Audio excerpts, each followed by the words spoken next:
Lalong umigting ang utos na all-out war ni Pangulong Duterte laban sa New People's Army. Kasunod niyan ang ambush sa Davao del Sur kung saan 4 na pulis ang nasawi. Dahil sa mga insidente ng karahasan sa pagitan ng NPA at ng mga puwersa ng gobyerno, tila malabo pa raw maibalik ang peace talk sa mga komunistang grupo. May report si Joseph Morong. Imbes na galit, awa raw ang nararamdaman ni Pangulong Duterte sa mga miyembro ng NPA dahil handa na raw muli ang gobyerno makipaglaban sa mga rebelde. Wala pa ng peace talks, it's totally absent. So, in the meantime, I will just also ask the armed forces and the police just go ahead and wage a war against them.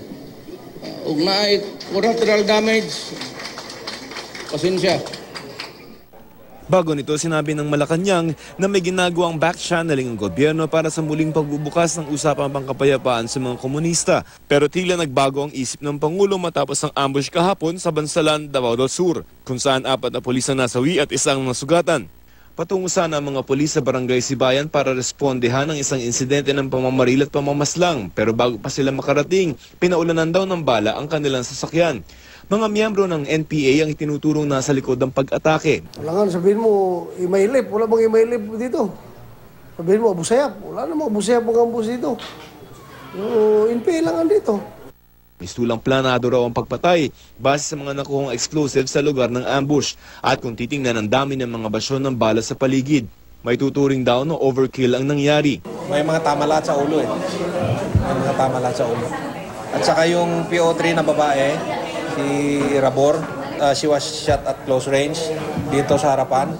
Lumabas dito, warak yung ulo niya. May history talaga itong Bansalan about sa ganyan, yung meron silang papatayin, pagkatapos mag-responde ang pulis, pag-responde sa kailangang buson.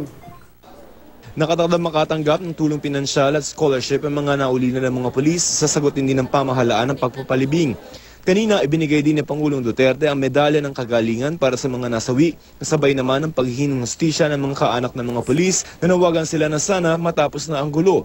Sana itigil na itong mga ginagawa nila, lalong-lalo na yung mga inosente. Kasi hindi naman yung gobyerno ang yung mamamayan ang nasaktan. Naka-heightened alert ngayon ang buong probinsya ng Davao del Sur, lalo't ayon kay PNP Chief Bato de la Rosa, nagre-recruit pa ng mga bagong miyembro ang NPA. Sabi ng Malacanang, posible makaapekto sa peace talks ang mga pag-atake ng NPA sa puwersa ng gobyerno, kaya dapat na rin nila itong itigil. It will provide some sort of influence, but however, there's the bigger thing, which is the pursuit of peace. They should also cease action, that they should, in fact, take it upon themselves to be responsible for their own people and also to release prisoners. Sinubukan ng GMA News na kunan ng pahayag si NDF Chief Negotiator Fidel Agcawili pero hindi siya sumasagot sa aming tawag. Wala pa rin pahayag ang NPA sa ngayon. Joseph Morong, GMA News.